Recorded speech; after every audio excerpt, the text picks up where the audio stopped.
Pangulo ng Restaurant Owners of the Philippines o Resto PH. Siya po ay Board Director din ng Hotel and Restaurant Association of the Philippines at CEO at Chief Taste Officer ng Mamalu's Group Holdings Incorporated. Good morning po, Sir David. Good morning po. Si Sander po ito at si Angel. Good morning po. Good morning, Sander, Angel. Yan. Pag-imbita sa akin. Ang sarap ng Mamalu's Special Opo. Pizza. Mhm. At saka ang truffle pasta nila dyan. Oh, alam mo na yan, sir, ha? Alam ni Ma'am Oo. Angel. Tama. Yung po yung specialty namin. Suking-suki eh. Hindi, pero sa isa pong seryosong usapin, mamaya po natin siguro pag-usapan yung sa Holy Week. May nakita na ho ba kayong effect nung pagtaas ho ng presyo ng petrolyo sa una po sa lahat dun po sa presyuhan ng mga pagkain at ng mga accommodation po ng inyong mga miyembro? Nagtaas ba? Sander, no? Ang totoo dyan, talagang naramdaman na namin ng gusto yung effect. Hindi lang sa pagluluto ng mga pagkain namin. Kasi syempre, ang restaurants, nakasalala yan sa logistics eh. Yung mga ingredients. So, naglalakbayan muna bago makarating sa mga plato ng mga customers natin, no? So, syempre, ngayon, bawat delivery truck, dahil nga sa pagtaas ng petrolyo, yung delivery truck natin, bawat logistics, bawat resupply ng mga LPG, no? Tumataas lahat. So, ramdam na ramdam namin ngayon. Actually, before pa, and lalo na yung pagtaas din, hindi lang sa petrolyo, alam niyo naman, all-time high yung dolyares natin ngayon. So lahat ng mga imported na produkto, tumaas na and in-expected pa namin na tataas pa. Oo. At dahil tumaas na, Sir David, nagtaas na rin po ba ng presyo yung mga restaurants natin? Yun yung sa tingin ko, pinakahuli. Like sa amin po, hindi pa po kami nagtataas. Ika nga, kami pa nga ay nagbaba ng presyo right before everything that has happened, no? Siyempre, ang mahirap kasi sa industriya ng restaurant, pag nagtaas ka ng presyo, alam mong konti na nga yung customers, tapos magtataas ka pa ng presyo, may hirapan ka pa lalo. And mas iiwasan ka. So, sa ngayon, ina-absorb pa po ng mga restaurants ang cost habang inaantay namin yung talagang magiging epekto. Kasi ang iniiwasan natin is yung mabawasan talaga yung foot traffic na pagpunta ng mga tao sa mall, yung foot traffic ng pagpunta sa restaurants. So nag-aantay pa po kami kung ano talaga yung mangyayari. Pero naghahanda na kami kung sakaling talagang magtaasan lahat. Oo. Binanggit nyo po, ina-absorb muna ng mga may-ari. Ibig sabihin po, tumaas yung inyong mga materyales at saka logistics cost, pero walang pagbabago sa inyong presyuhan. Ibig sabihin po, palugi ho, binibigay na ninyo ng palugi? Hindi naman yung palugi. Parang syempre, may mga margin naman yung bawat tindahan. Yung price kasi kanya-kanyang strategiya naman yan, no? Kung ano yung magiging pricing strategy ng bawat tindahan. Syempre, pag nagbaba ka ng presyo or nag-discount ka, mas maraming volume yung pupunta sa'yo ng mga customers. Pero ang mahirap doon, yung margins na matitira sa'yo, napakaliit na lang. Pag nagtaas ka man ng presyo, maganda yung margin na makukuha mo. Pero pag hindi naman sumang-ayon ng customers mo sa pagtaas ng presyo mo, pababawasan ka rin ng volume. So, it's not, hindi po siya standard. Tulad po sa amin, sa restaurant namin, hindi pa po kami nagtataas. Tinitingnan namin, ang mga pinupush po namin ay yung mga produkto na kahit tumaas yung cost, maganda pa rin po yung margin namin.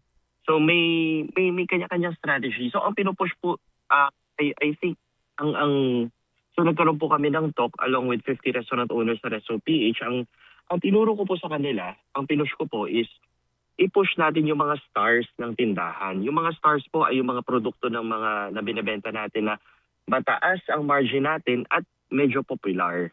Tapos Bestseller. mga, Parang bestseller po, ganon. well, hindi po kasi lahat ng bestseller Ay star. ay star. So dapat ang pinupush natin is yung mga bestseller na maganda yung margin ng, so maraming mga, like kung sa amin po, ito hindi siya bestseller pero maganda pa yung margin ng mga pesto pasta namin.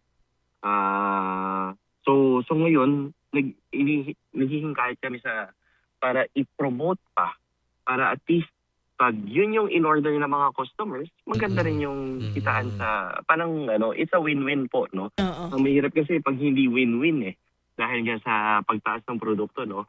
So, Oo. sa tingin ko yun yung magandang strategy na gawin ng lahat ng mga restaurateurs. I-push natin yung mga bagay na alam natin na mas malaki yung margin natin. Huwag na natin bigyan ng pansin yung mga kakain pa ng margin natin dahil nga sa panahon ngayon. Opo. Pero Sir David, is there a possibility na halimbawa magbawas ng sangkap o yung sangkap na ito medyo iba muna, kumbaga alternative muna yung gagawin pero ang resulta, ang lasa ay ganoon pa rin? Ano naman po, parang I think lalo na sa crisis na ina-anticipate natin ngayon, ang suggestion ko po sa lahat ng mga restaurant owners is tingnan nila yung top 10 items nila, yung top 10 fast-moving ingredients nila, and kailangan nila ng substitute.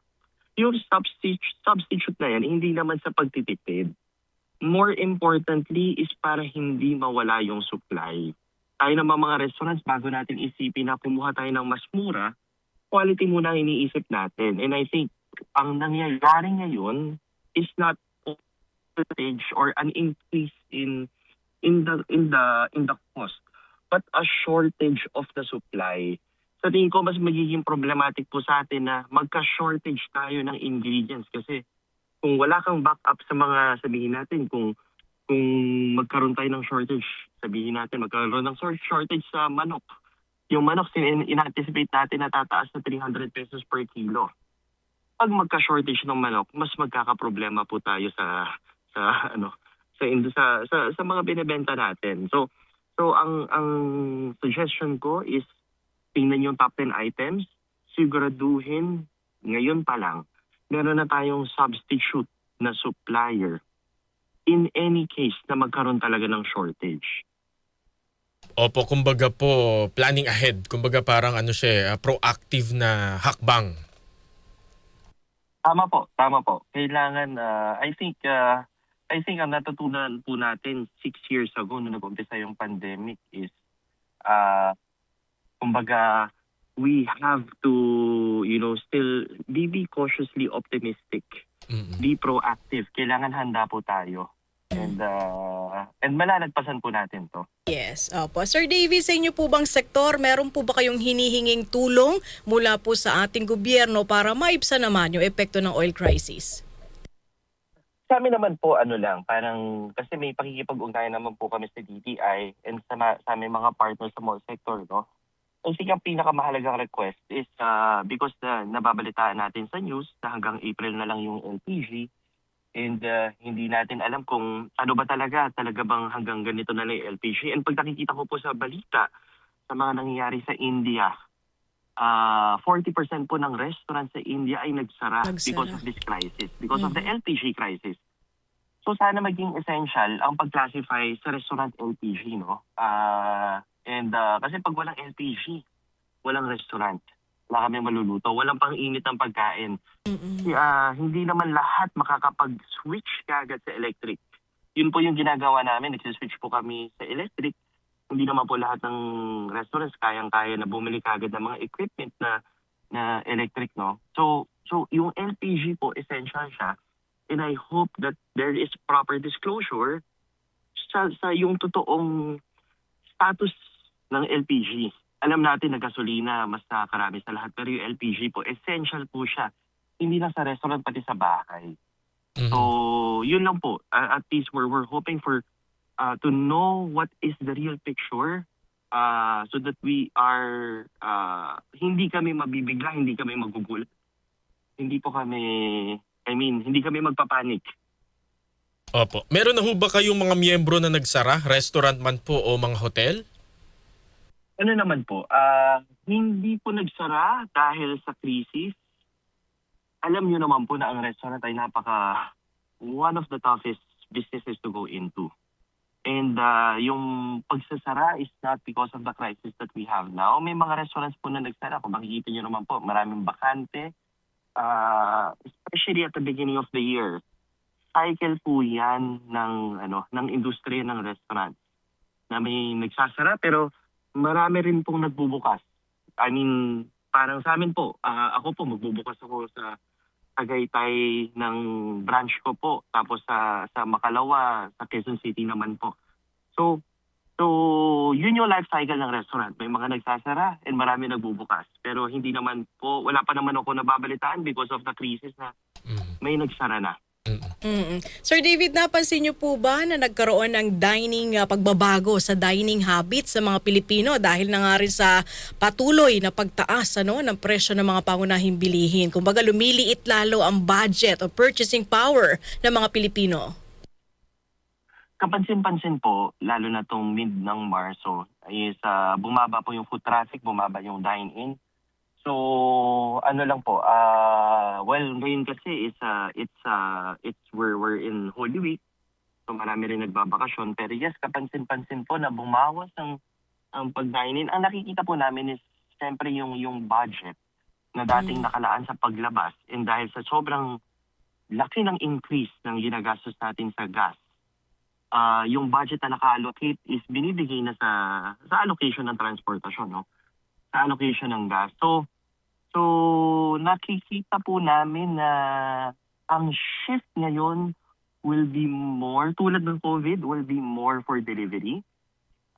Napansin po namin na mataas. Kung mababa po yung pag-dine-in sa labas, nakita rin naman po namin na medyo tumataas ang delivery.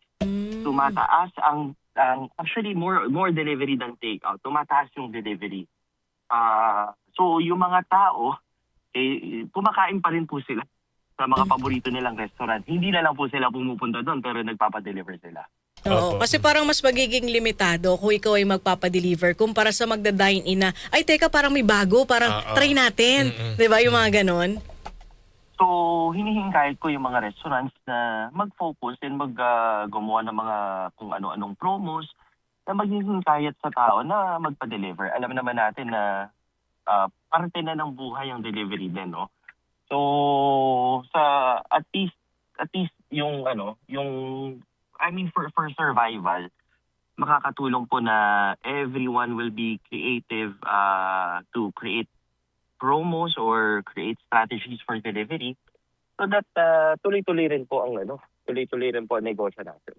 Opo. Kayo ho ba'y optimistic o maasa po na ngayong Holy Week ay tataas po yung bilang ng foot traffic po sa inyong mga restaurant at mga hotel, sa inyo po mga member? Alam mo naman po, ang Holy Week, syempre, kumbaga panahon ng pahinga, pero may mga places tulad ng Tagaytay, Baguio, lalo na may mga ibang probinsya na ang pinakamalakas sa benta nila is during Holy Week. And I would say that is true in Tagaytay, that is true in Baguio. Mas malakas pa ang Holy Week kumpara sa Pasko. So talagang pinaghahandaan po namin. I mean, talagang bukas po magbubukas yung isang restaurant ko kasi ina-anticipate niya namin na sayang Sayang yung tao na pupunta. So sigurado po kami na Holy Week ay makakatulong sa pag-recover ng industriya ng restaurant. In-expect po namin na especially sa Easter Sunday ay isi-celebrate ang pagkabuhay ni Jesus and everyone would go out. Okay. Bago namin kayo bitawan sa ere, Sir David, kung kayo po may mga paalala or mensahe at saka plug na rin sa ating mga kababayan, samantalahin na po ito at ano po masasabi niyo sa ating mga tagapakinig? Ano naman po, I mean, ang sa akin lang,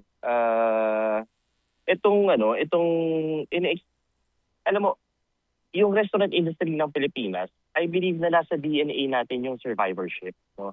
And nalagpasan natin yung pandemic. Nalagpasan natin yung inflation surge ng 2022 and lalampasan natin to. Pero kailangan natin na, at least salamat po at binibigyan niyo po kami ng opportunity so that we can collaborate more with the government. We can collaborate more with our mall partners. So, kasi hindi kakayanin ng restaurant industry na mag-isa lang kami. We really need the stakeholders, no? And of course, sa mga customers, sana, I'm sure, hindi, as much as possible, hindi po kami magtataas ng presyo para tuloy-tuloy lang po, no? But we hope we hope that nandito po tayo together and malalagpasan natin lahat. So, yun lang po. That's a good news. At least hindi magtataas ang presyo. Ang paborito nating Mama Luz. Thank you, Sir Sigurado po, maasahan niyo David. po. Salamat po. Ingat po. Sige, good morning.